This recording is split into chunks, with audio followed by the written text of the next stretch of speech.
Brought to you by the EveryDollar app. Start budgeting for free today.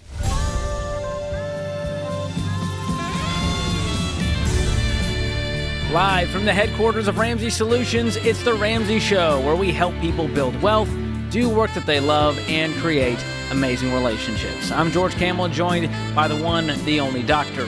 John Delony, and we're here to serve you, America, to help you take the right next step for your life and your money. And the way you interact with the show is you call us at the number 888-825-5225. If you should be so lucky, our phone screener, Christian, will let you through the lines, and you will have the privilege, the honor of talking to Dr. John Delony. May not so much the odds be ever in your favor. There you go. Hannah's kicking us off in Atlanta, Georgia. Hannah, welcome to The Ramsey Show.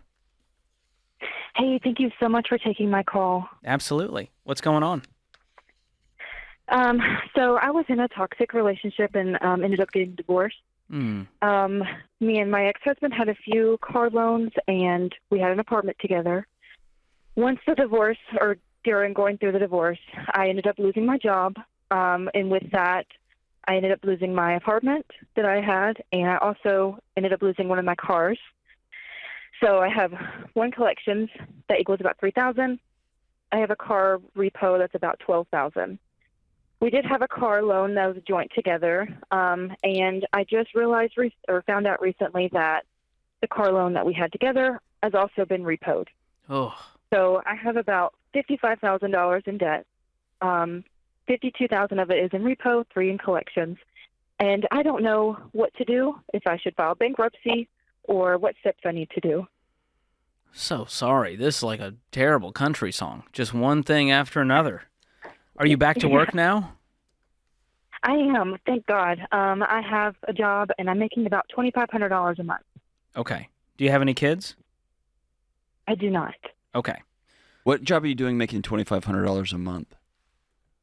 I actually work in a dental office. I'm just one of the receptionists there. Okay. Is that enough to pay your bills? Luckily, I live with one of my friends, so my rent is not that expensive. I pay about $800 in rent. Okay. Both George and George's going to walk you through the math of all this, but both him and I know there's a season when you just get beat up and beat up and beat up and beat up, and the smoke clears and all that. I get that. But I want more than just $2,500 a month and you renting a room from a friend for your life. I have a bigger vision for you than that. Okay. Mm-hmm.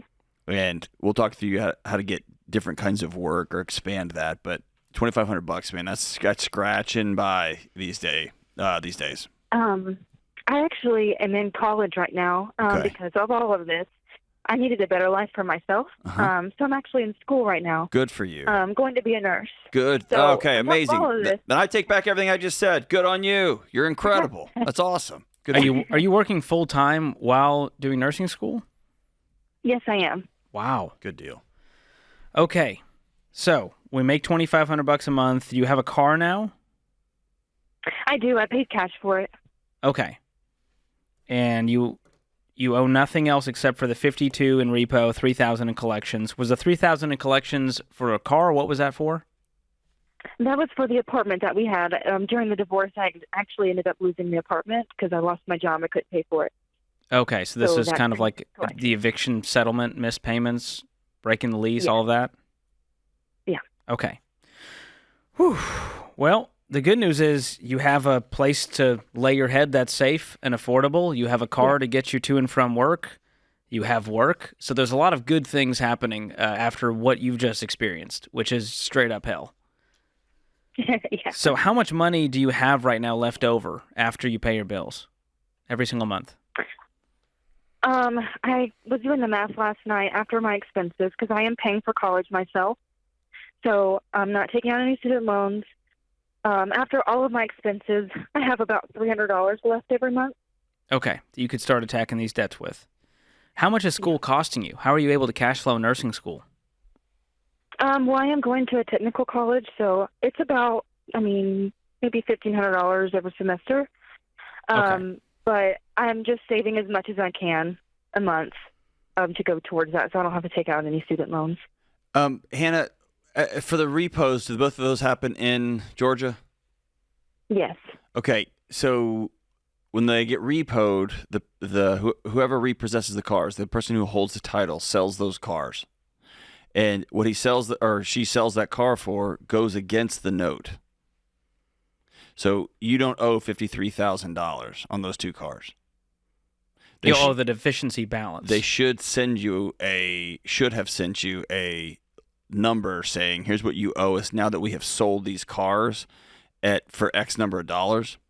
Now, it wouldn't surprise me if they sold those cars to their buddy for an insanely low deal. Like, I don't know how that all works, but you should not owe the total balance of $53,000. Okay. Have you been in contact with the repo folks? No, actually, the only way I found out about this was I just pulled up my Credit Karma and saw that the account was closed. Okay. And so I contacted the lender, and that's when I found out that it had been repoed. Well, in some of these that get repossessed, if they sell the car and the price they fetch is higher than what you owe on it, they actually owe you that money back or have some sort of split depending on what state you're in. So I can imagine if they sold a $20,000 car and you owed $18,000, that they just kept that $2,000 and just didn't call you yet. Yeah. Do you have any communication with your ex? I don't. No. He has me blocked on everything. I can't contact him at all. Okay. And have you let them know that this debt is partially with an ex that you have no contact with? Yes. Okay. I would be proactive in talking to them. I don't want them coming after you because you've been ignoring them. I want them to know you by name going, hey, she calls every week just updating us. Here's what I can pay. Here's where things are at. Here's my plan. And so I would work on getting on some sort of payment plan with them just to show that you're making effort to pay this off. And then, like John said, once you know the exact amount that you owe, now we can make a plan to say, how can we negotiate this? Can we get a lump sum saved up? How do we attack this so that we can get this out of your life and have you move on? But the only way out of this thing is to get rid of this debt off your record and out of your life. And Hannah, please, please, please don't file bankruptcy. You're nowhere near that case. Okay? Please don't do that. That was the thing. I didn't know if I should or what direction I should go in. We've seen worse situations. Way worse. And we still didn't tell them to file bankruptcy. And so there is hope for you yet. The key here is it's hard because you're in school. You're not going to be able to take on, extra side hustles and get your income up while you're in school. So how long until you're out of school and working? I've only been in school. It's a year now. This is my second semester. How long's the program? A bachelor degree for nursing is 4 years. Okay. So you could foreseeably be doing this for a while, living this life where you're trying to work full-time, school full-time, and trying to tackle the debt? Yeah. Okay, I've done that. I've done it, and it's not fun, but it's definitely doable. Okay? We 100% believe in you, but don't take... What I don't want you to do is I don't want you to take the pain of this divorce and then spread it over the next 7 years with a bankruptcy on top of it. You've been through enough hurt. Don't do that. Hang on the line, Hannah. I'm going to send you a copy of my book, Breaking Free from Broke, as well as Financial Peace University. We want to walk with you as you climb out of this hole and start whatever's next for Hannah. We are cheering you on. This is The Ramsey Show.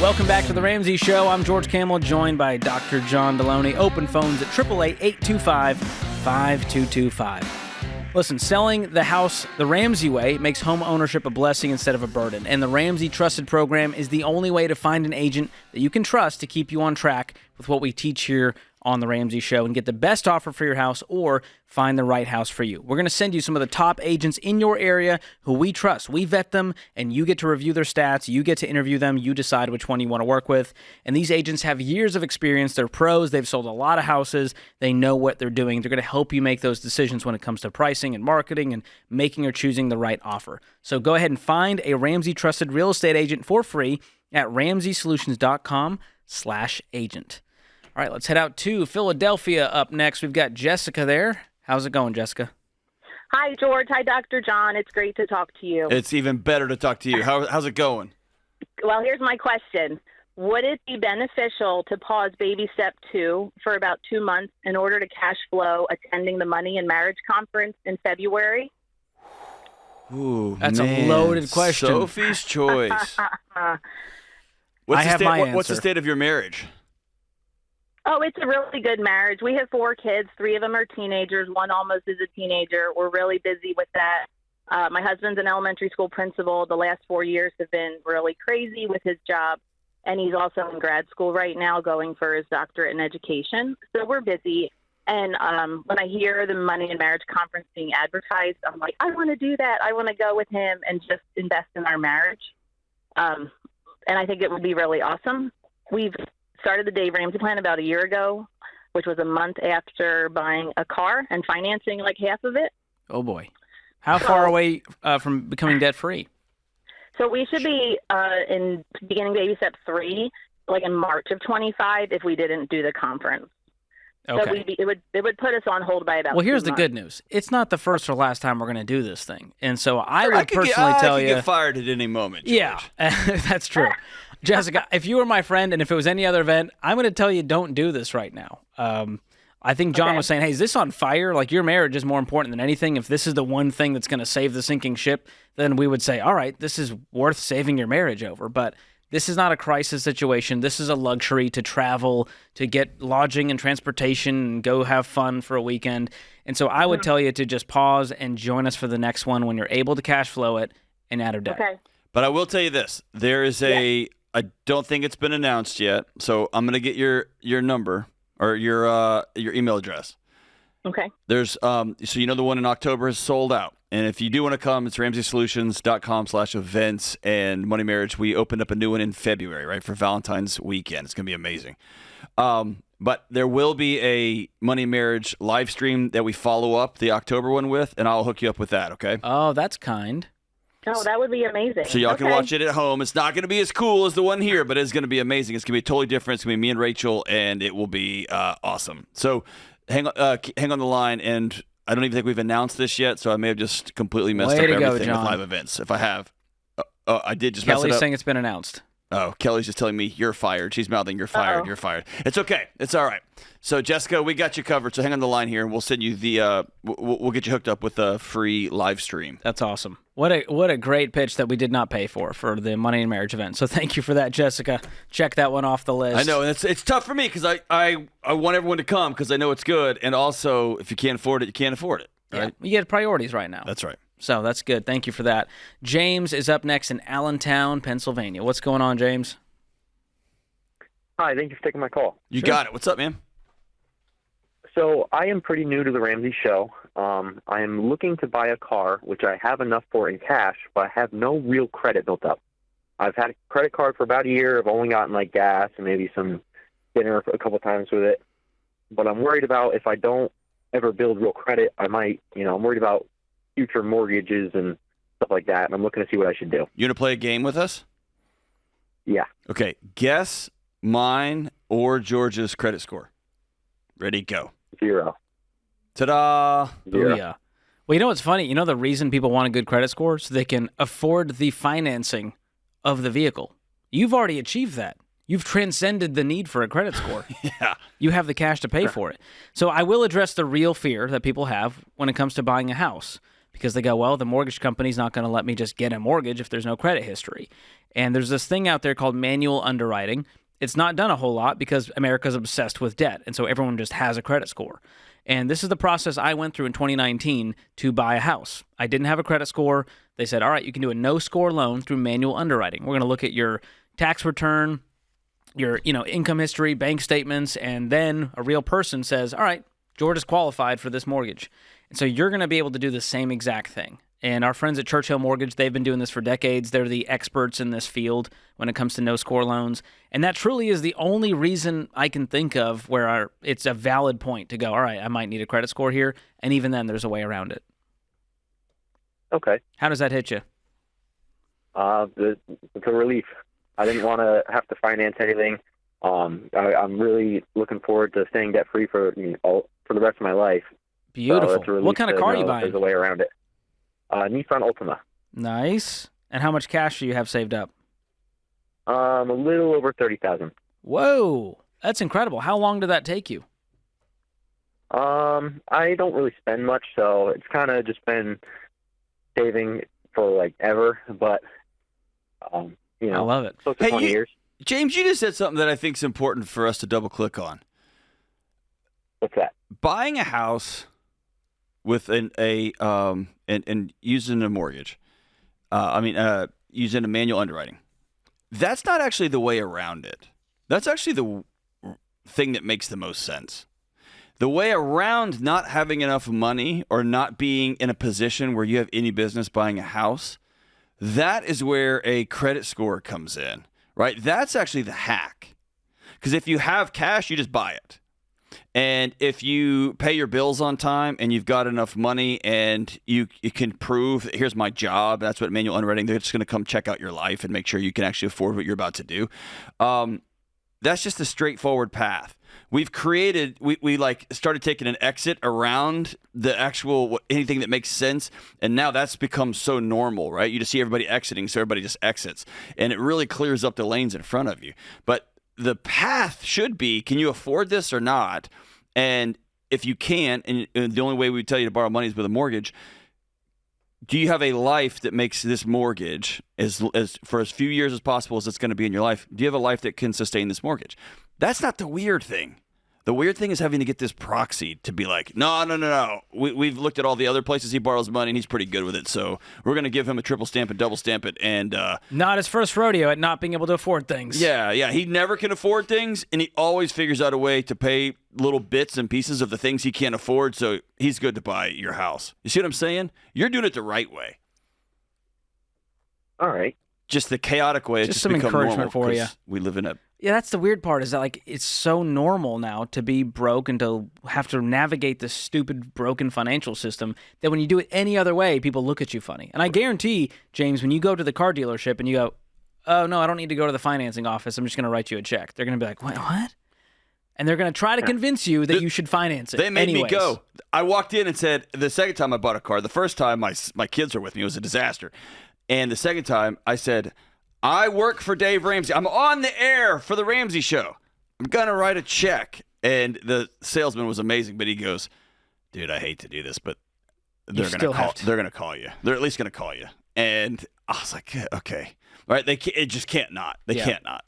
So, James, they're going to try to sell it. We say that. Be careful when you step foot on that dealership or wherever you're buying the car from. Do your due diligence. Don't let them talk you into anything. They're going to make you feel stupid, out of touch, you're dumb. Oh, you're one of those idiots that listens to that show. And you're like, no, I'm one of those idiots that sleeps all night. They might even offer you a discount for financing with them. Don't take the bait. They are in the business of making money. Cars are quite literally the vehicle they use to lend money. That's it. That's how it goes. And James, hang on the line. I'm going to send you a copy of my book, Breaking Free from Broke. I want you to read the credit scores chapter because I think it will make you have an even worse taste in your mouth towards the system and help you overcome it. This is The Ramsey Show.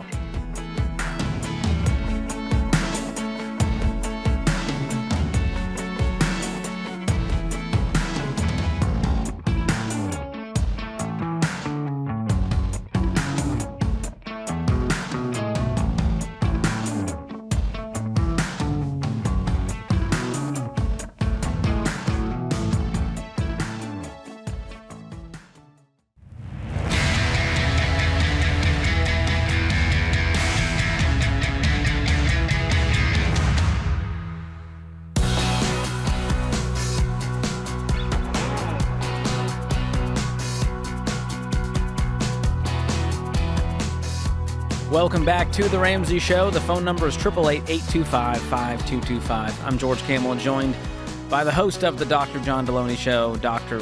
John Delony. We've got tons of shows on the Ramsey Network, including that one, so be sure to check them out if you're enjoying this one. It's on podcast, YouTube, wherever you like to hang out. Kevin is up next in Seattle, Washington. Kevin, welcome to the show.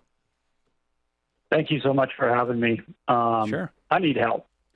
I am debt-free, which I'm extremely excited about. I discovered Ramsey Solutions about probably a year and a half ago, and really dove in, and it made me feel good that I felt like I had been living the Ramsey Solutions lifestyle for my entire adult life without even knowing it. You're like, I'm not the only crazy person out here who's like, I don't want to have payments. Right. Or more realistically, into, somebody taught you common sense, right?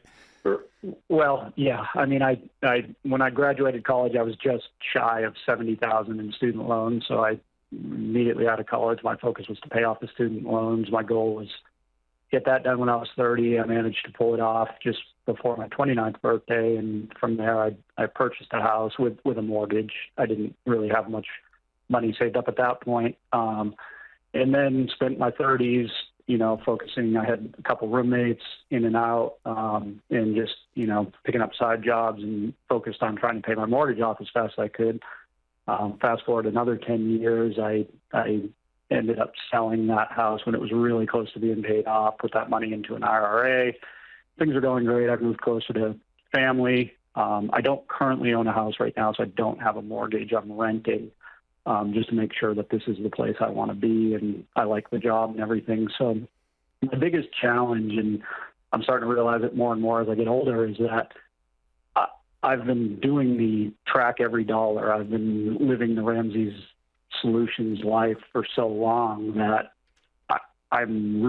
it feels that it's turned into like an obsession or an addiction, or is like taken over my life. And I realize that I'm, in a much better situation than a lot of people, and I don't take that for granted, but I feel like I'm struggling by not being able to spend money. If I know that probably sounds twice as crazy, but no, hey, like what you're experiencing is surprisingly, I wouldn't say it's common, but it's not rare that this identity kind of takes over.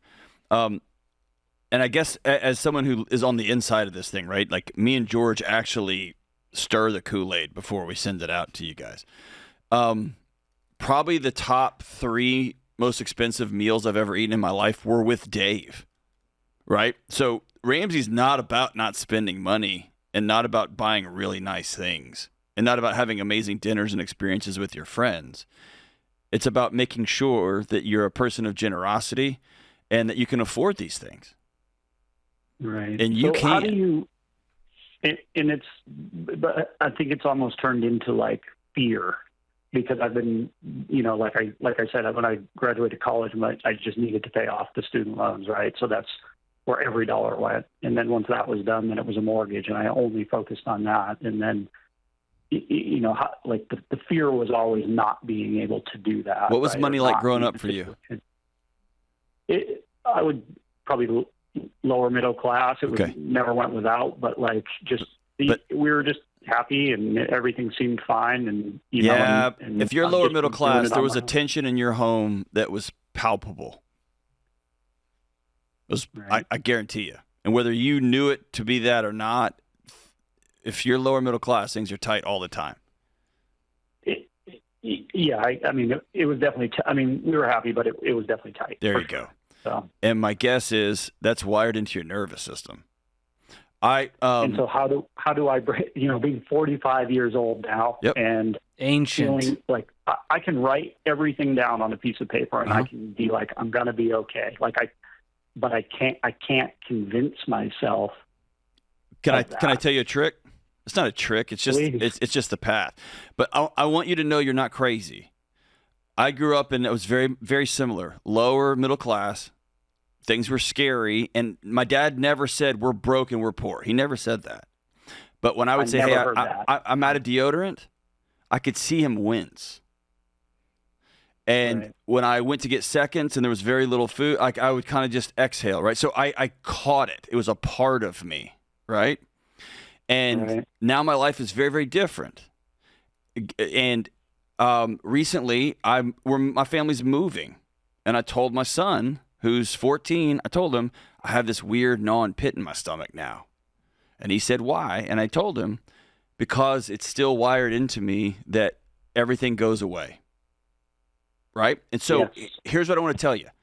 You cannot outthink this. One of the great modern lies of the modern mental health movement is that you can become mentally okay, you can become mentally and emotionally well by just sitting around thinking about stuff. That's just not true. You have to act differently. And so what does that mean? For you, you have to choose to stop ruminating. When your mind starts spinning and spinning and your heart rate starts going up and going up and going up, you have to choose to say, oh, I know what you're doing. You're trying to protect me, body. I'm all good. And then you have to think of something else. You have to choose that. It's the same thing I tell like a parent who's lost a child. Often that last picture of the kid in the funeral home will just lightning bolt into their mind. And they get to choose from that moment forward. Are you going to meditate on this picture and think about it and have your body just go back to that spot? Or are you going to exhale and then immediately replace that picture with little kid on the big wheel? You get to choose that. And here's the second thing. You have to build into your budget giving and spending. You're going to have to practice this new way of being. Dave has taught me to really look at the ratios because my nervous system can't handle the life I have now compared to the life I grew up with. And so I simply have to look at the ratios. Do I have enough money for X and Y and Z? Yep, I do. Okay, cool. Then I'm going to give this much away. And dude, it is like, but you exhale. And then I'm going to buy this for my wife because I love her. And comparatively, it's less than 0.0000% of my net worth. I'm going to buy it. And I practice and I practice and I promise you it gets easier. Are you single, Kevin? I am, yeah. No, don't get over it. Don't get over it. Go right through it. So what we're saying is in that every dollar budget, you're going to force yourself to give more than you ever have, and you're going to force yourself to spend more than you ever have, and you're going to find a new hobby, and you're going to pour some money into that and start to see what that feels like. And over time, that will become normal. That's a normal part of the budget. That's what I want. Kevin gives more. That's what I want. Kevin spends more because you're great at saving. We got that dialed down. Right now we have a flat tire, so we need to inflate the other parts of our life artificially right now by forcing it in the budget. It's total artificial, until it becomes, you know what? I enjoy golf. I'm willing to spend $200 a month on this hobby over here. And let me challenge you on the giving part. I want you to tithe or do whatever your faith, tradition, and practice tells you to do. But I want you to, when I talk about giving, I want when you go out to eat, I want you to find a busboy who's cleaning up tables and just scrubbing and scrubbing and going from table to table to table. Walk over and put your hand on that guy's shoulder and he'll turn around.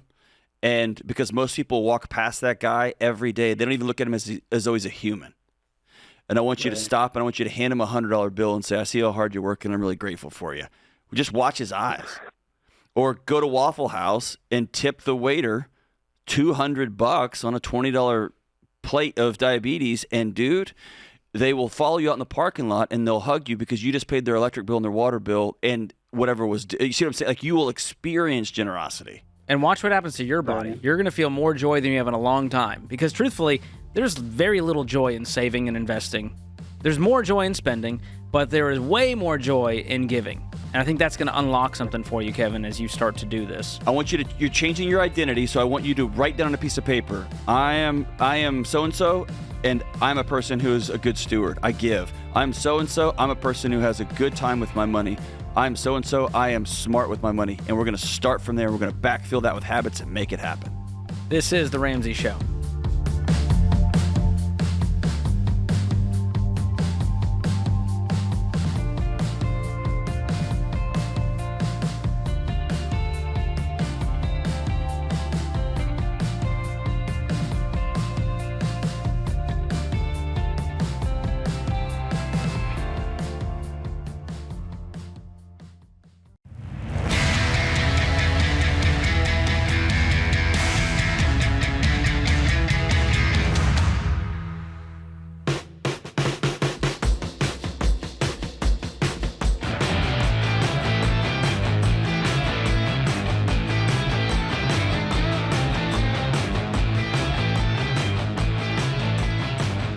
Welcome back to The Ramsey Show. I'm George Kamel, joined by Dr. John Delony. If you are enjoying the show now or anytime, do us a quick favor and hit the like button, hit the follow button, hit the share button, hit the subscribe button, and share this with a friend, a family member, someone who you think could use a little positivity, a little hope in their lives and display some of the just trash that's out there. Just the candy, just the sweet nothing candy that is the internet. I don't know. You refer to yourself as the Ramsey eye candy. Some of the candy's all bad. That's very different, John. But thank you for reminding America. You're welcome. If they're not watching on YouTube, now's the time to start. There we go. It's open phones at 888-825-5225. Don't be shy. Call us. We'll give you our best advice, and sometimes it's not the best. Right, John? Disagree. Julie's up next in Montreal. We're going way north, John. How's it going, Julie? Hi, I'm good. How are you? Doing Good. great. Julie, we've got some of your closest friends here in the studio from Montreal, from Toronto. Wait, really? Yes, we really do. We're surrounded by Canadians right now. It's one of the nicest, warm feelings I've ever had. Oh, well, thank you so much for taking my call. I love both of you. I watch you religiously. That's so kind. Well, what's up? All right. I'm 27. I waitress. I'm currently doing baby step number 2, Gazelle Intensity. I'm doing Financial Peace University, and if I keep going, I'll be out of debt by August 2025. And I listened to that episode that Rachel talks about giving to charity, and she talks about like how important it is, and to like how it transforms you across, like how important it is. And I think I believe in it, but when it comes to right now I'm making $4,000 a month, and that extra $400, I can't find myself to actually give it away. And I'm wondering if it's how wrong it is to not give when you're in baby step 2. I don't like looking at it from a right or wrong kind of moral perspective. You know, giving has been and always will be a matter of the heart. And we've always said, give a little until you can give a lot. Giving is not one of the baby steps until baby step 7, which is sort of, choose your own adventure. But, in baby step 1, give a little, give something. Baby step 2, give a little, give something. And once you get out of those steps into baby steps, 4, 5, 6, 7, that's where you can really dial it up because you have more margin. And so right now, you're saying $400 is that 10%, or are you saying $400 is how much you can throw at the debt? That would be 10%. Okay. Is that what your church is asking of you? No, but in your budget, you say give 10% of your income. Okay. So or maybe I misunderstood that. Well, it's coming from Rachel's perspective, and she's a Christian, and so tithing 10% is built into her spiritual practice, into her faith practice. If you can't breathe, if you can't eat, then I want you to be well and whole. I think what George is getting at is it's an ethos. It's a way of being. Does that make sense? And so if you can't give $400, don't give $400 today. But I do want you to pick up somebody's gas at a gas station. I do want you to put into your budget, I'm going to give $35, or I'm going to give $50 away. And I'll tell you, the more it pinches, the more it becomes a part of you. The more it hurts, if you will. But giving to where you walk around with your eyes open and you get your eyes out of your belly button. And our whole world is forcing us, not forcing us, our whole world encourages us to walk around staring at our own navels and wondering, how do we feel, and what do we feel, and how do we feel, and how do we feel? Giving helps you look up and see humanity, see your neighbor, see that person who doesn't have what you have, and it gives you perspective on your own life. It gives you perspective on your own challenges, and you get to see in real time, I don't have to wait for somebody in some government house to solve the world's problem. I can be a part of this too, and I see you, neighbor, and I'm going to help you out. It's an ethos, right? It's way less a math problem. And even inside the Christian faith, there's people who 10%, gross, 10% net. It's going to be a question that you have to answer for yourself when you sit down and budget. But yeah, I'm with George, man. Make it a part of who you are. And make it fun. I don't want, it feels like right now you got to hit a quota. I just want you to, have that spontaneous spirit like John's saying. I have a line item in my budget just called Bless Up. And we just set aside a little bit of money, and whoever sees an opportunity, we just get to give. And maybe that's how you start to frame it up. Instead of a certain percentage, you just say, here's how much I'm able to do this month. Here's how much I'm willing to do. And you just make it fun, and you make it matter. And I think that will unlock something in you. And guess what? A year from now, you're going to be in a different place. So this is not a life sentence, and so I wouldn't put too much pressure on yourself to do a certain thing a certain way. Does that give you some peace? Yeah, that definitely helps. Thank you. Okay. Absolutely. All right. It's a great question. That's a great question. I love the spirit of it. The fact you're even asking this tells me that you're going to be a very generous person. If you're even struggling with it, like, I want to, but it's hard, better than, I don't even understand. Why the heck would you even do that? Yeah. All right, John, is that up next in Des Moines, or as some of my friends call it, Des Moines? One of your friends does. One of my favorites. John, what's happening? Hey, George and John. Thanks for taking my call. Yeah, what's going on? What's up? Well, to keep it straightforward, my wife and I, we're receiving pensions that meet all of our family's living expenses. So is there a need or benefit to still investing in a retirement plan, like a Roth IRA or 401k? I'll tell you what I would do. I would still recommend diversifying away from the pension. And there's a few reasons for it. The obvious one is that you don't have any control over the pension, and that if something happens with the company, the pension dies too. And they perform poorly comparatively to you investing on your own through a 401k or an IRA. Okay, I guess, and to clarify, so I'm retired military, so I receive a retired pay from the government plus a disability. So I guess if that funding stream stops, I think we're all in a worse way. Absolutely, yeah. That would be a scary one. How much is it? Is this enough to sustain for the next foreseeable future, regardless of what happens with your expenses? Yeah. So between the two of us, we make a little over $10,000 a month in just the disability and retirement pay. Okay. And what's your life like right now? What's your financial picture? Do you guys have any debt? We just have the house left. We have about $87,000 left to pay, so another year and a half, and then we'll be completely debt free. Amazing. And what kind of retirement dreams do you guys have? Have you talked about that? Well, we're kind of living them as we go. So we're just enjoying time. We have 2 kids, a 9 and 10-year-old, so we're just, getting in that family time when we can, traveling when we can, and then, giving our time and money when we can as well, because we're definitely a blessed situation. All right, John, I'm going to ask George a question on your behalf. Is that cool? Yes.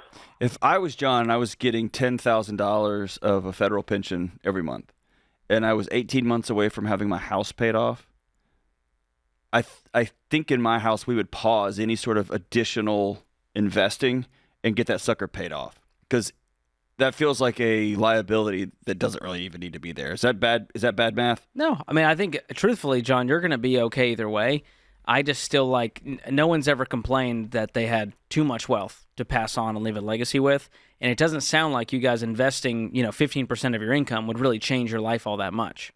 But it could change the numbers down the line. Okay, so my wife, she currently stopped contributing to her Roth IRA and 401k, so we can pay off the house and get rid of that liability. Okay, good deal. I didn't know if there was a benefit or need for us to actually continue with the retirement accounts, if that's something that we can pass on to our kids or anything like that in the future that we need to think about that I'm not aware of. Yeah, well, the thing to think about is with a Roth IRA, you need earned income in order to contribute to that. And so while y'all are working, that's a good thing to use. The 401k is a good thing to use. But again, if this is guaranteed from the government forever, you're going to be okay. But I would just rather be diversified and have more options of where I'm pulling from and when with those other retirement opportunities. So thanks for the call. Sounds great. Yeah, thanks for your service as well. This puts this hour of the Ramsey Show in the books. I'm George Kamel. He's Dr. John Delony. We'll be back before you know it.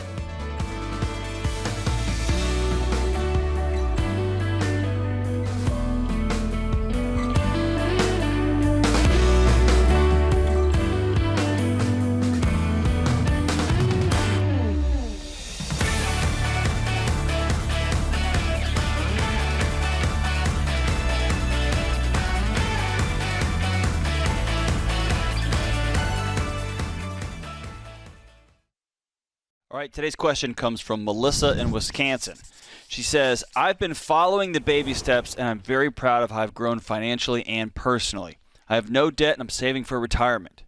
During college, the relationship with one of my parents became very strained, and that parent took out a $20,000 Sallie Mae student loan without consulting other family members. This parent is the only person on the loan, and my name is not on it. I know legally I'm not obligated to pay it back, but morally, what are your opinions on me paying it back to this parent? We've been estranged for years due to other circumstances, and I used the money in college for books and room and board. I've tried to consult other close Christian friends and my counselor who did not think I am obligated to pay it back since this person has made very poor financial decisions, multiple bankruptcies, and has not respected boundaries with me. What are your thoughts? I'll start. You start. You're stuttering. Yes. Okay. You're stammering. I've got a strong You have feeling a on lot this. of thoughts. I do. Okay, there's a lot of different words we can use here. I would agree with your counselor that you are not obligated to pay it back, morally or ethically. But it has nothing to do with the other person's behavior. It has everything to do with the deal that was made. They took out a loan without your knowledge and without you promising to pay it. Therefore, you do not owe it. You did not handshake. You did not verbally. You did not, certainly not on paper, and certainly legally did not sign for it. So you're not legally, ethically, or morally obligated to pay this loan, period. It has nothing to do with being estranged. It has nothing to do with, it makes it weirder. It has nothing to do with the other person's financial misbehavior and bankruptcies. That makes it weirder, but none of that is your fault and does not change your moral obligation one way or the other. Your moral obligation is based on your promise that was never made by you. And so you don't have a moral, ethical, or legal obligation. Now, if you want to be generous for some reason or another, then we can talk about it. But it's not an obligation. I like that you said that. Here's where I was struggling with this. Let's say you did, Melissa, let's say you did take this money out and you shook hands. Hey, Mom, I need some more money for room and board, and books have gotten more expensive. And your mom said, great, I'm going to take out this loan, this Parent Plus loan, and you can just pay it back even though you don't qualify to take out your own loan. Great. Then you would pay it. And she ends up making very poor financial decisions, has multiple bankruptcies, doesn't matter. respect You boundaries. pay it anyway. Doesn't matter. That's right. So this external behavior is not, I'm not going to let that affect my moral cause here. I'm with you, Dave. The reason I took pause here is I'm thinking in my situation, if I have a parent who's struggling, they got me through college. I'm just torn on it. I would probably try to figure out a way to pay it back. It would just be generosity, though. Right. It's not an obligation. That's right. And in my mind, too, it would be how does it affect your particular life? Okay, you have $2 million in checking. Well, write a check and pay it off. Write the check. Who gives a crap? Yeah. It's like buying a biscuit. Right. Okay?